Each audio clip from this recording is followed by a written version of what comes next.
Hello YouTube, it's Shadow Hero 90, welcoming you to my show, Sexism in Movies and TV, where I expose and rip apart the gynocentric and misandric trash on mostly Western TV. For the most part, the films and shows that are really guilty of bashing men and doing nothing else, in fact, these franchises almost take pride in it, well, they mostly come from either the United States or Canada. The positive male role models on Japanese TV are out in full display, unlike here in the United States, where most of them are either hidden away or covered up, never appear on screen, or are just 100% cucked to make the female Mary Sue characters look good by comparison. Which, for the record, if you have to make a male character look bad to make the Mary Sue female character look good, then she isn't a good character at all. Now, there are tons of reasons as to why I do this show. One of which is, well, it's kind of easy to assume the fact that shows and movies like the ones I attack in this series are responsible for the fact that both men and young boys in this day and age have such low self-esteem. And a newer reason that I mentioned is the fact that no good male role models are on TV anymore. And in movies, they basically get cucked to make the girl characters look good, which ties into the whole young men and boys have such low self-esteem issue that I brought up. Yes, because they are horrible characters. The men have to be made to look weak and or dumb to make these characters look good.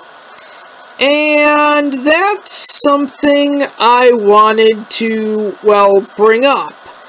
And that's the fact that these girl power characters are all terrible role models.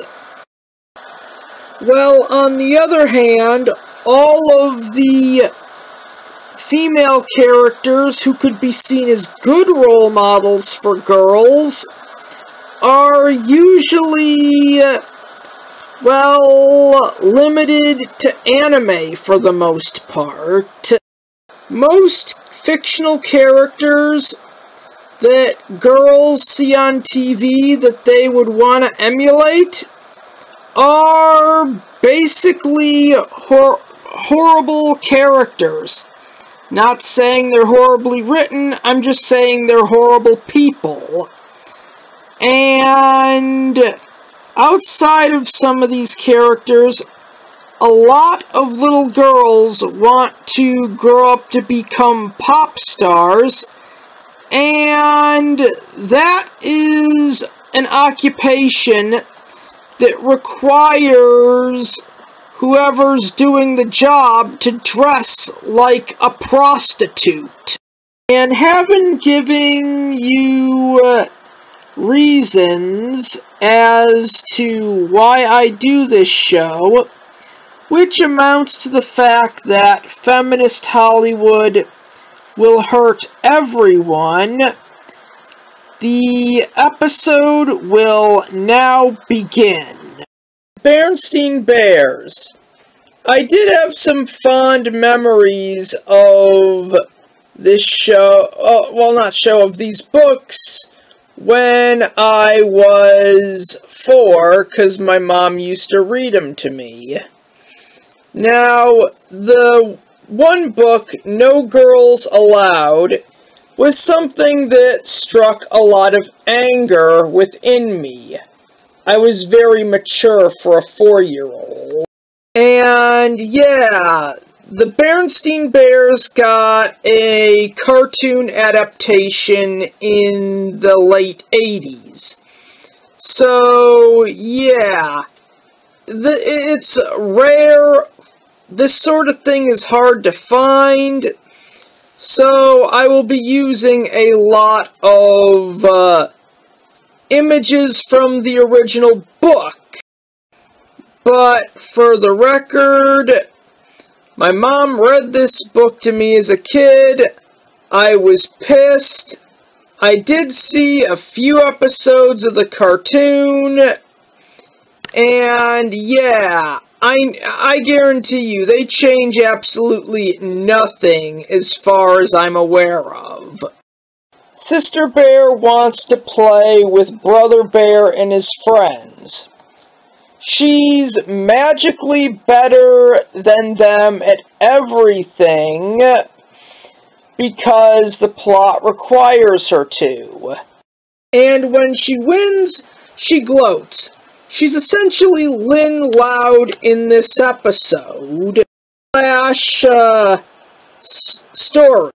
So, the emasculated bears build their clubhouse to keep her out because they're upset because they get emasculated.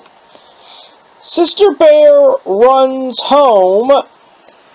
Papa Bear, instantly enraged, was gonna do something about it. But since this is the Berenstain Bears, and Papa Bear is basically portrayed as a useless idiot and the unofficial third child, this guy is actually being a good father. But since he was going to rip the clubhouse down limb from limb, the writers, Stan and Jan Bernstein, equate this to the lie of toxic masculinity. As even in the 80s or 90s, I guarantee you these two morons would have definitely believed in it. So anyways, the girls build their own clubhouse and lure Brother Bear and his friends over with shish kebab and let him in, which convinces Brother Bear and his friends to let the girls into their clubhouse. The end. This story sucks ball. I'm just gonna say this now. The problem with this story, or should I say problems, are ones that are completely baked into its DNA. The reason for the boys acting the way they did in the story was because of, well, them being constantly emasculated by this little girl. And they're meant to be seen as, well, in the wrong for it. And, yeah. Mama Bear kinda points out, she points this out. She actually asks Papa Bear how he would feel if he was in this exact situation and was humiliated by a little girl who essentially gloated every time she beat you and made you look like a spineless wimp. This sort of thing is not new. We've been getting clubhouse stories since the 1950s. The worst part about it is kind of the fact that the one who gets her revenge or one-ups the boys in the end always happens to be, well, more or less just a little brat. Or at least that's how it was done in the 50s. I mean, this has problems similar to the sister on Arthur, where the problem is this sort of thing is done with a character who the authors truly believe can do no wrong and could never be a jerk, even when they accidentally wrote her as one, or had to make the plot work. And like I said, there is the emasculation factor. And what makes it so bad is the fact that it's literally a one-way street. There is no way of punching back in this sort of thing. I mean, boys get emasculated, they look stupid. I don't even know, well, I don't know how you would do a reverse emasculation or a defeminization. I don't even know what you'd call it, let alone how you'd pull it off. I know how you'd make a commentary on that, and yeah, that is something I intend to write in the future, but that's a story for another day. And then there's Papa Bear. So in all of these stories, they try to portray this guy as nothing short of the eldest child. Just a worthless, a good-for-nothing idiot who's like another kid that the mother has to watch over. They want to portray him as immature, stupid, and useless. To the extent that this story makes no sense.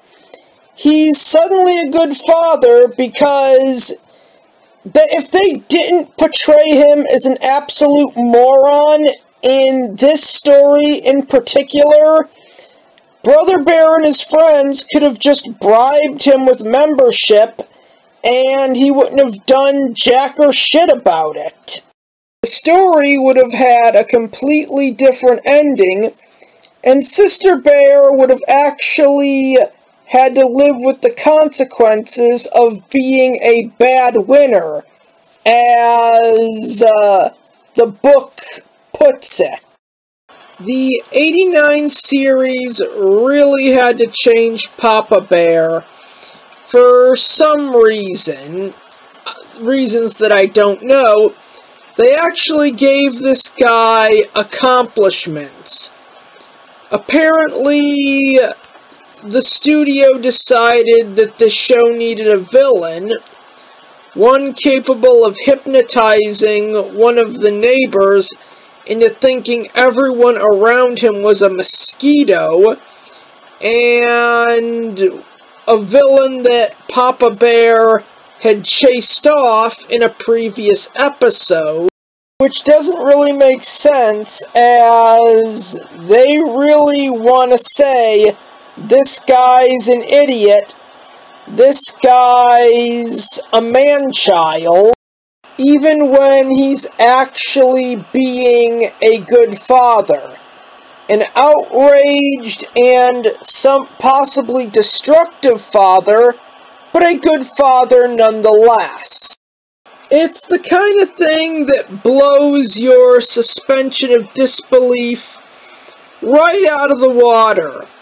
This guy is portrayed as so stupid and immature, that he was able to chase off the show's villain, one capable of hypnotism, but apparently the show also wants to adapt the books, which they do very well.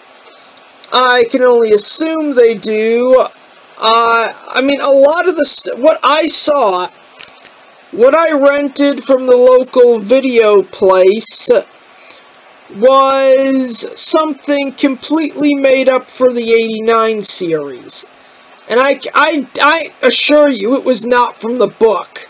Stan and Jan Bernstein would never allow something like that in the book, because they want to portray this guy as an almost mentally handicapped man-child who's basically just a good-for-nothing example of the dumbass dad trope.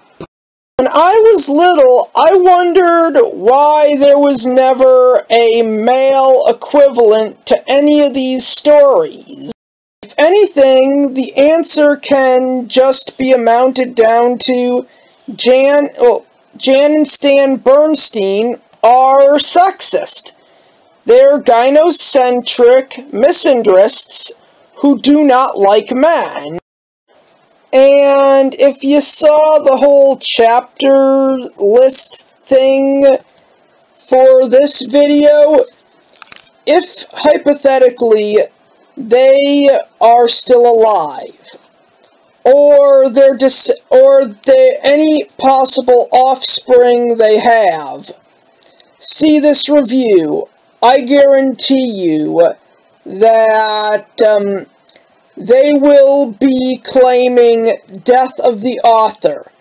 They're gonna try and say the Bernstein Bears story, No Girls Allowed, was supposed to be exactly like the episode of Loud House, Linner Takes All, but that Jan and Stan Bernstein, for some reason, bungled the storyline and somehow got the moral wrong. But that moral, that you can't be the best at everything, was their intention. And you can't pull that card. Not at this point. Stan and Jan, misandrists that they are, made their point of view and their bias more than obvious to anyone capable of even reading one of their pieces of crap. And like I say in a lot of these videos, the worst part about all of this is the fact that that cartoons like this are aimed at a really young audience. The original books, the 1989 cartoon, the 2003 reboot, they're aimed at a very young audience. And a really massive middle finger to the audience is the fact that in the '89 series, the Bernstein Bears try to have this all-American persona. It's probably, I probably hate this, because looking back at my life, I saw this as a kid. In the future, I had to put up with my fair share of right-wing dicks, who, might I add, were all sexist assholes. And the fact that all of them tried to use patriotism, of all things, to make their asshole behavior seem better is just sickening. It's probably because I had to put up with a lot of right-wing bastards who would put on this all-American facade to try and convince people that they didn't hate men and they weren't un-American by pretending to be these over-patriotic heroes who loved their country, which is the perfect way of putting it, which is why this intro is insanely off-putting, with the knowledge that this book was adapted into the series. Something tells me that the fact that America was mostly founded by men is something that Stan and Jan here either don't know or would never want to admit. But with that said, I have nothing left to say for this review except to end it with these words. The Berenstain Bears are sexist books written by a sexist and gynocentric couple, and you should not be reading their books to your children, as the Berenstain Bears stories were written by a couple of idiots.